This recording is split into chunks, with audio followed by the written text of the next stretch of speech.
Hey guys, welcome back to the shop. My name is Adam, and today I want to talk to you about something that I'm pretty passionate about.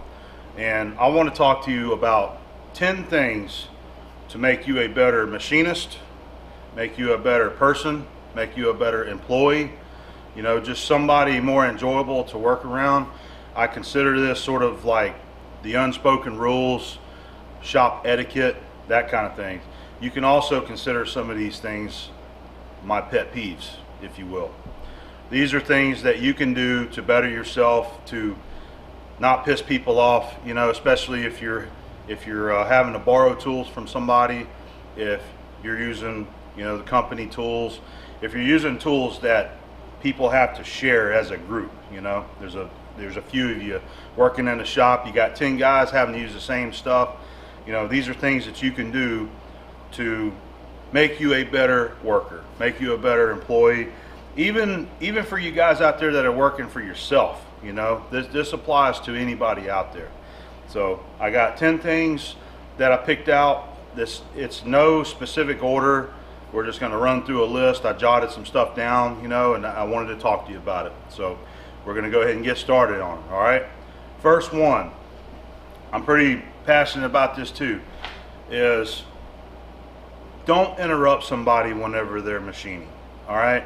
If a man is standing over at the lathe and he's busy, when you walk over that lathe and you see that man is over there and he's got his hand on those controls and he's looking at a cut, he might be threading it, he might be cutting a groove, something. If he's busy, don't interrupt him. Wait for that person to stop what they're doing. Let them acknowledge you. Just come up and stand there and just be patient and wait for them to acknowledge you so that they can stop what they're doing, turn the machine off, and then them turn to you, and talk to you and ask you what you need. So that's something that I don't like. I've had to talk to people at work, and it's pretty well known down there now.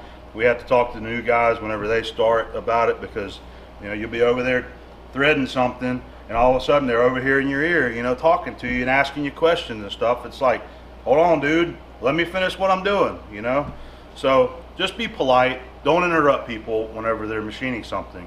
Stand there so that they can see that you're there and just wait for them to acknowledge you. All right?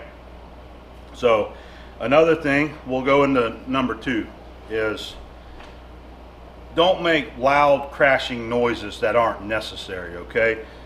I don't have one around here right now, but a pallet is a really good example. If you've got a big pallet that you're going to set on the floor to put parts on, I know this is probably common in CNC shops, right? It's common in a lot of shops. You put a pallet in there so you can stack your parts on that, whatnot. There's a lot of people in there that's paying attention and focusing on what they're doing, and they're not used to, or they're not ready for some kind of loud crash and bang. So don't take a pallet over there where you're at and then walk away from it and let it drop and slam to the floor. That startles people, that scares people, and I know that might sound funny, but it's a serious thing. If somebody's over there threading and they're coming up next to a shoulder and all of a sudden right behind them they hear this loud crash, they're going to get startled and they're going to jump. So be mindful of other people. Don't drop things unnecessarily.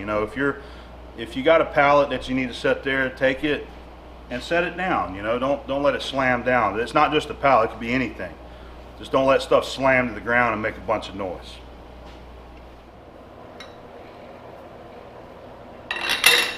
Number 3, if you're using an articulating arm type of indicator holder, such as an OGA, whenever you're through doing your indicating, loosen it up, stand it straight up like that, and then set it over here or wherever you set it on your toolbox or whatever. Okay, stand it upright.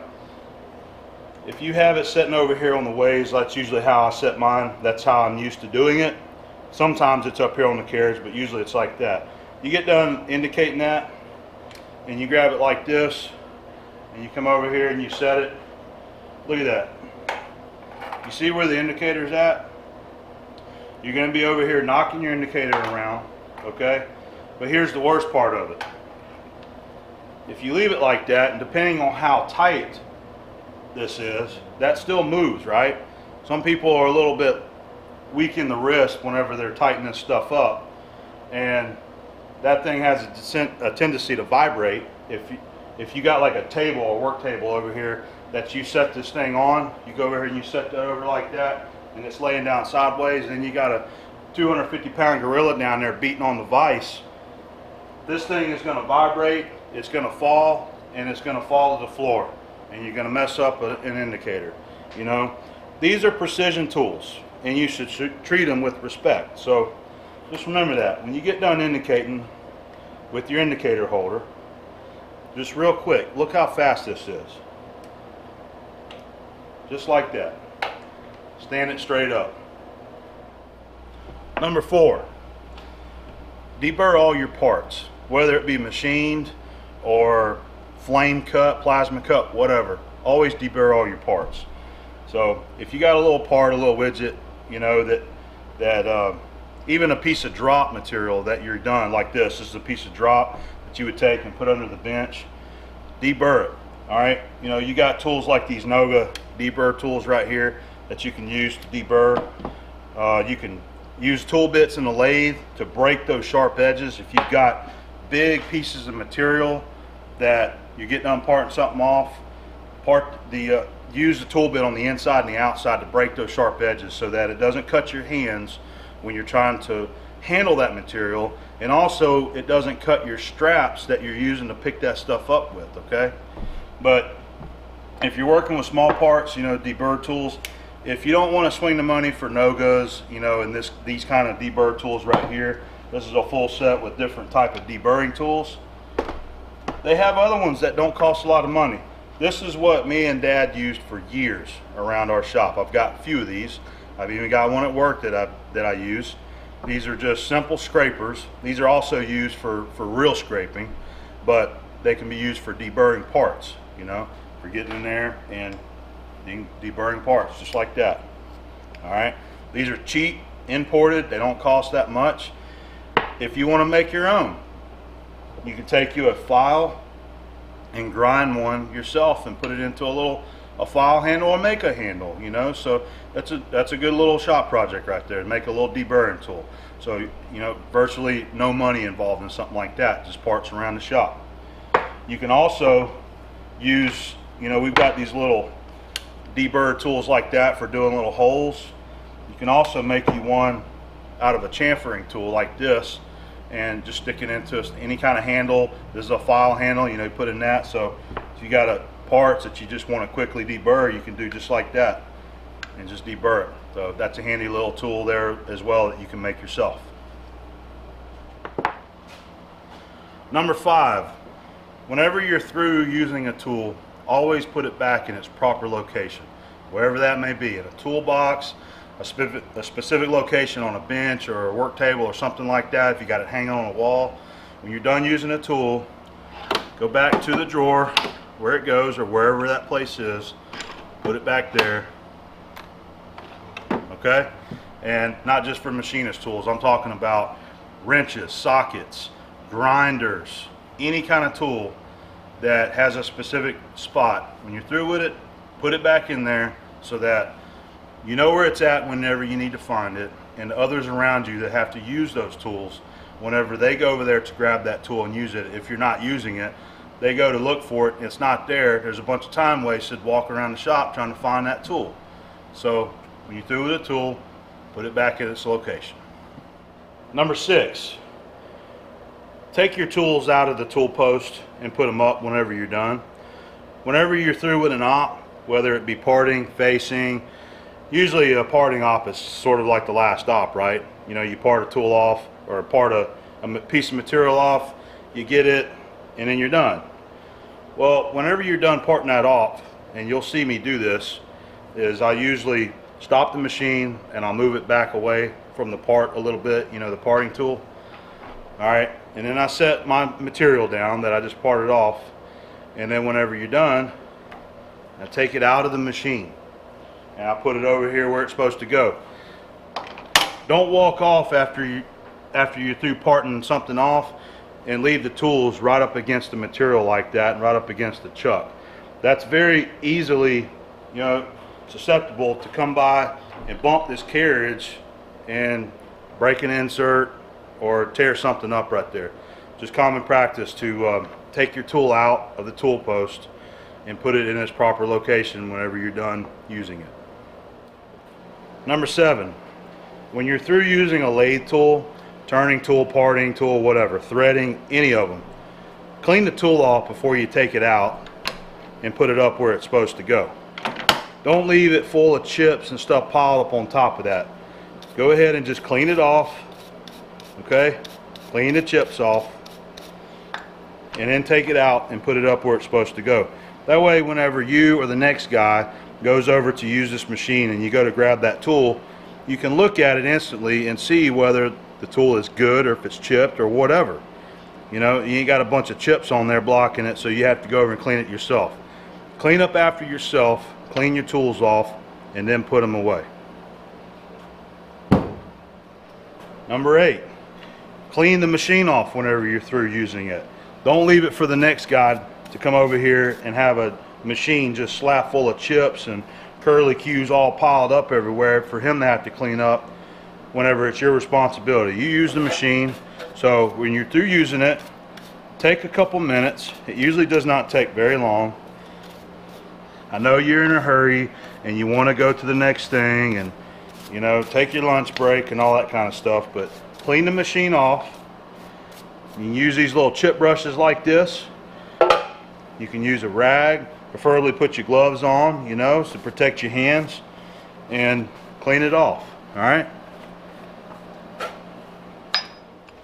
Number 9, whenever you're through cleaning all the chips off of the machine, take your rag and go ahead and wipe the ways down with the rag to get all of the little fine grit and chips off of them. Down in here in the little valleys between the ways. You know, give everything a nice wipe down.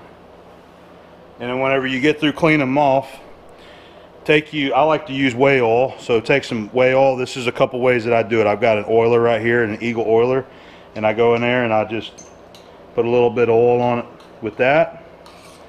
Okay, you can use that. I've also got this method here, this little oil container right there. I keep whey oil in that. You can use that as well.